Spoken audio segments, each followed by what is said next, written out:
and welcome into a bonus edition of Fantasy Baseball today on Wednesday, October 30th. I am Frank Stampfl, joined by Chris Towers and a very special guest, Rookie of the Year back in 2005, came back the very next year, won the National League MVP, a three-time All-Star, World Series champ on behalf of Sage, the official finance software partner of MLB. Welcome to the show, Ryan Howard. Thanks so much, man. We appreciate you hopping in.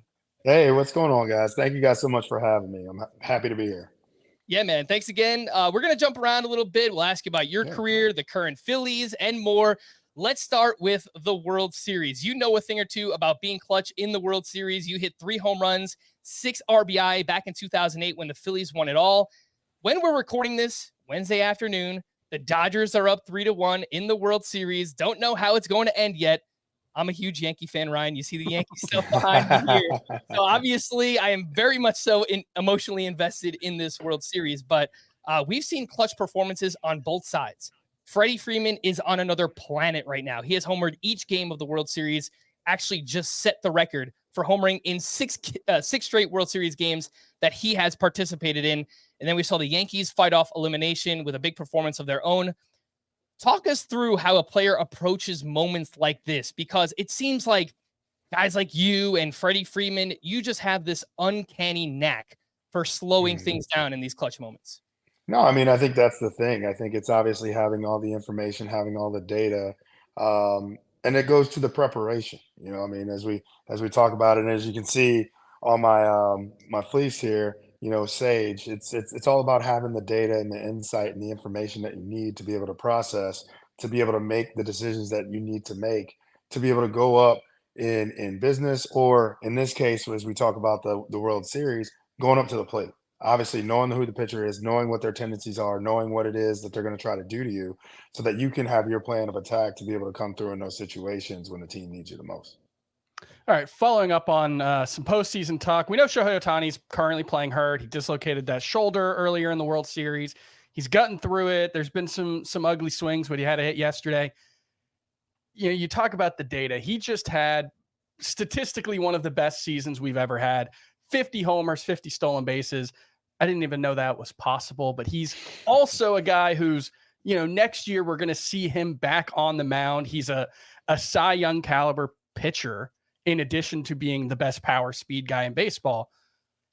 Is this the best baseball player you've ever seen? Like, how do you even contextualize what Shohei Ohtani does? I mean, I think it's very hard to it's hard to argue against it. I mean, you know, with everything that everyone was saying about Babe Ruth and how he could pitch and how he could hit. I mean, this is literally a person who can win a game by himself. You know, you can go out there and hit a home run and then throw a shutout in the game, in the same game, and literally win it by himself. So, I mean, it's a once in a generation type of talent with what Ohtani is able to do. And then the season that he had this year was just absolutely amazing. I mean, as we've seen, he's in a club of one, you know, 50-50. You know, it's spectacular, and seeing what he's able to do, just the athlete that he is, and how he goes about handling his business on the ball field. It's like, yeah, you can't wait to see him get back out on the bump next year. Let's talk a little bit about your career, Ryan. An awesome career, I might add. You had so much success early on. As I mentioned, you won Rookie of the Year back in 2005. You came back the very next year, won MVP, hitting .313, 58 homers, and 149 RBI. I mean, this is truly insane stuff. Like, we're nerds with the stats. We're always talking about, like, where would you go in fantasy baseball? Like, yeah, first round pick, Ryan Howard. The past 2 years, we've seen top prospects get called up. They struggle quite a bit, and then they start to slowly figure things out. How are you able to have so much success early on in your career? And why do you think top prospects now might be struggling so much from the jump? Well, I think a lot of it is the game has obviously changed to where when I was coming up, like if you didn't necessarily have it figured out, you would get sent back down, and you kind of had to figure it out in AAA. Where now I think guys are being allowed to, as you mentioned, come up to the big leagues, struggle, and figure it out at the big league level. I'm not necessarily mad at that, because I think that it becomes kind of counterintuitive to have a guy hitting 350 in AAA and he struggles in the big leagues, and you send him back down to AAA and he's like, he can hit 350. He's already there. solved Now, that one. Yeah. Yeah, he's already figured that out. Like sometimes you got to figure it out at the big league level. I think with some of the development that's going on, hitting is taught in a different manner than what it was when I was taught when I was coming up. We're more into the data driven age. We're more into kind of the analytics of the hitting and the swings and things of that sort. Where when I was playing, like the only numbers you really worried about were home runs, RBIs, and batting average, right? And everybody was trying to be a complete hitter. So it's a different animal. It's a different game. But I think as these guys come up, I think you do kind of have to learn how to hit in the big leagues in order to be a big leaguer. Speaking of that, one thing I'm always fascinated about is when you have a situation where one hitter, like yourself, absolutely dominates a really, really good hitter. You face Tim Hudson more than any pitcher in your career. Really good pitcher, top 5 Cy Youngs a couple of times, long career, really good. And you dominated him. You had an 11-19 OPS, 7 homers, and 83 plate appearances. What goes into something like that? Like, you see it really well? Did you really like hitting splitters? What was behind that, and just kind of goes into those kind of matchups? I mean, sometimes it's just having one good game, and then just kind of having a breakout. I think, prior to, I think I was like 2 for 12 with like 7 or 8 strikeouts against Tim Hudson, and then in 06 I just had that one game where I broke out and had the 3 home run game against him, and then it just changed. But I think the thing with that was just understanding what it was that he was trying to do to me and just kind of try to take it and just flip it. And again, it kind of goes back again to having the data and doing the scouting reports and understanding what it is that they're trying to do, but also understanding what my strengths are and trying to feed to my strengths. So a lot of the times for me, it would become having that data and then using that data as kind of a process of elimination with pitches, to where if I'm looking for a certain pitch in a certain count and I get it, making sure I don't miss that pitch. Because a lot of times when we're watching the game and you see a guy foul off the pitch and it's like, oh man, that was the one. And even the hitter, it's like, because the chances of getting the pitcher to make that same mistake in that same at bat is very, very rare. So you got to be ready for your pitch when you get it and don't miss it. Let's talk about those Phillies. Awesome regular season, 95 wins, were the second most in baseball, but they were eliminated in the National League Division Series. What do you think went wrong with their lineup this postseason, and what's their path to them winning another World Series? I mean, you got guys like Bryce Harper, Kyle Schwarber in their prime right now. What do you think needs to change for them? Well, I think that the thing with the Phillies, I think this year was just, the Mets were the hottest team in baseball. And that was the one team I was saying, man, like I do not want the Phillies to have to play the Mets, because the Mets got it going all throughout September. I think they came into Philly in September, I think took 3 out of 4 there, which the Mets were already in playoff mode with every game that they were playing in September. And I've said it, at times the most dangerous team is the wild card team, because they've been playoff mode for an entire month already. So I think the biggest thing, I think with the Phillies at that point, it was, I think they just didn't match the energy, in my opinion. The Mets came, they had really, really good at bats. Their pitching, they hit on all facets, and sometimes you just get beat. And the Phillies are a great team. They obviously know what they have. They know who they have. They have the talent to go and do it. They had the bullpen to go and do it. Sometimes you just get beat. I mean, we were on teams as well, like 2011, the squad I was on, everybody was penciling us in to raise the trophy at the end of the year. And unfortunately, just ran into a Cardinals team, that just was playing really good baseball, and they just got us. So, I mean, the only thing you can do if you're these guys is you just, remember that and just take it into next year, and you go in with the mindset of unfinished business and know where you want to be, and put all the energy and focus into getting there for next year.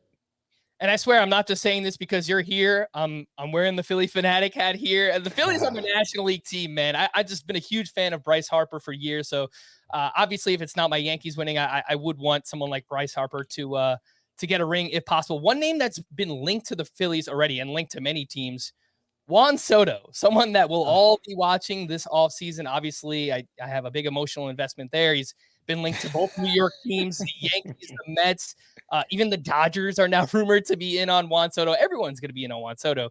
What do you think the future holds here for Juan Soto? Whatever it is, it's going to be a good one. I mean, Juan Soto is he's such a specimen, man. He's such a great guy. I think great energy. You know, from the guys that I've talked to that have had the opportunity to play with him, he works at his craft. He works at wanting to be, I think, the best hitter in the game, and it's fun. He's fun to watch. He's fun to watch. He's exciting.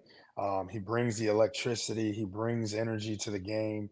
I mean, he's going to make a great addition, I think, for any of those teams. You know, obviously, having played on the West Coast, having played on the East Coast, you know, he knows what it's like playing in the Northeast. Obviously, having played in Washington, now playing in New York. So he's built for this. You know, he just goes out there and he just plays ball. You know, the big thing is you know, they're going to be backing that truck up. Yeah, he's 600 million, 700 million.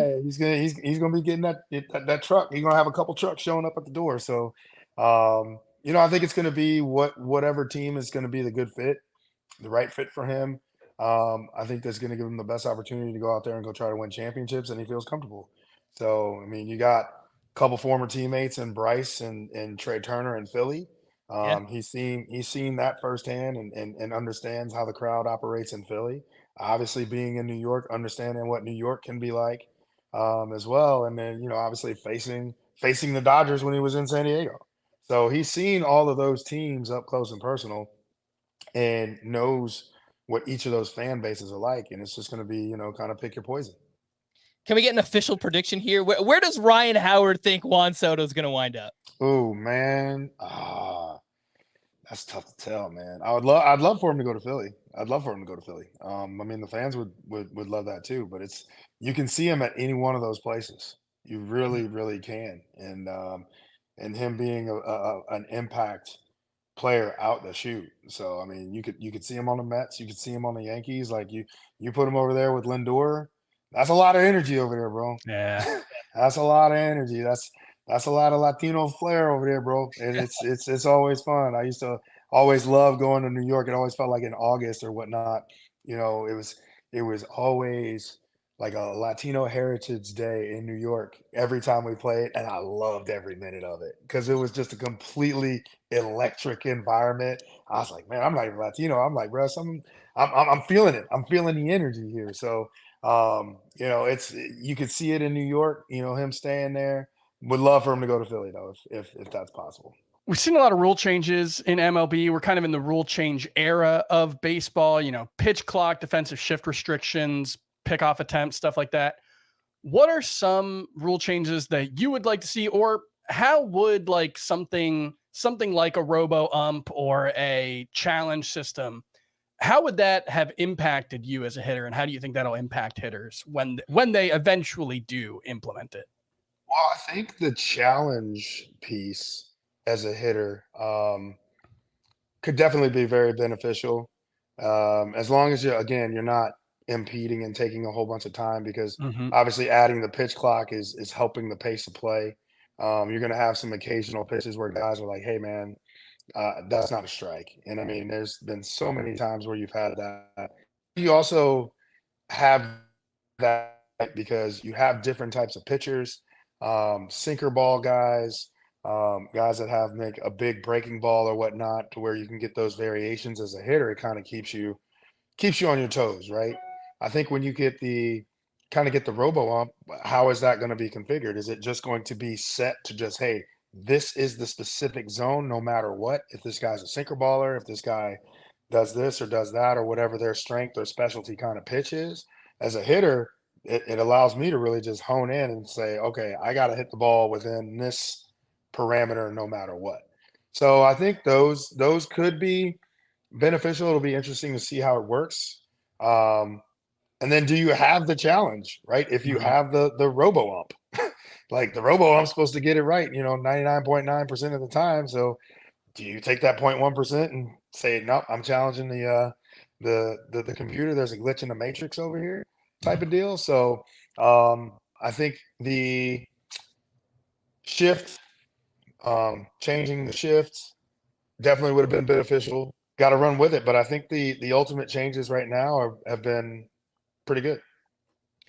Yeah, I was actually just going to bring up friend of the show, Chris Welsh. He's out in the Arizona Fall League. He goes to a bunch of games right now where they're, testing out some of these rule changes. And one of them is that challenge system. And there was a play that he filmed where hitter got punched out on a strike 3, challenged it. It was a ball. Very next pitch, he hit a home run. So it's like, this can be a complete game changer. And it's like, if we have the technology, why not get it right? We've seen this in soccer where they've gone to a VAR system, and it's like, again, like, we had the technology. It's, let's get this thing right. So I think and I agree with you, because I think that's what it's about, right? It's about getting the call right. And if it is a ball, hey, then it's a ball. Like, there's no arguing it. If it's not a part of what that strike zone is, then there's no arguing it. And the pitcher's upset because hey, I thought I had a strikeout, and then the next thing I know, this guy comes up and I got to make another pitch, and he's probably still reeling from the previous pitch. Maybe makes a mistake, doesn't put it where he wants, and now the guy puts it in the seats. Now you're even more pissed off. So it's but again, it's you can't blame it if that's what the system is talking about. And I think that's where having the replay in New York, it's all about getting the call right, so that we can have the game and have the best outcomes for the game. All right, before we wrap things up, I know you've partnered up with Sage. Here's a clip of you talking through some of your most clutch moments. I have a little surprise for you. Oh, wow. This is what it was all about. Play for the ultimate goal, which was to win a World Series. The electricity that just flowed through the entire stadium, there was nothing like it. That World Series, I just remember being at the end of the dugout, and I said, you know what? You just get me to the plate. I'm going to take care of the rest. There's like 6 guys in front of me. All right, we got to do what we need to do to get him to the plate, because he's feeling something. Being in those clutch situations and understanding the scenarios, gathering the data, I've already prepared myself so that when I get there, I just knew I couldn't be beat. And how are you able to translate that to the business world? You got to go back to that preparation. You got to have that confidence and not be afraid to take the lead, because sometimes it's leading by example, and you have your colleagues watching them and help motivate them to say, okay, I want to be able to come through for my team.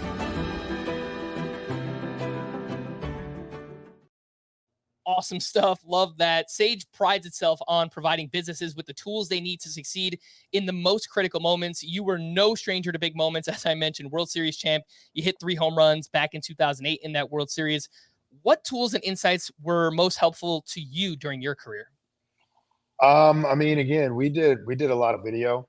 We had a little bit of the data. We had, the metrics on velocity, tendencies, things of that sort. So just doing, the scouting report, and again, kind of going back to what the video was talking about, man, it's all about that preparation. Like, whether it's on a baseball diamond or whether it's in business, whether it's in life, regardless, like, it's all about the prep. You got to do your homework, you got to get the data, got to get the information, and know how to use that data to your benefit, so you can go up there and try to be successful. Which data that we have now that you didn't have when you were playing, do you look at and say, man, I wish I could have looked at that stuff and, gotten an edge that way? I think there's always been so much talk about launch angles, right? And I've always had different conversations with people about launch angles, and now, but kind of being the retired kind of old head kind of guy, but it's like, no, this is how you're supposed to do it. But it's, I guess, in a sense, it's to each his own, because one thing I would have loved to learn more about with launch angle when I was playing was, how do I use it to my benefit?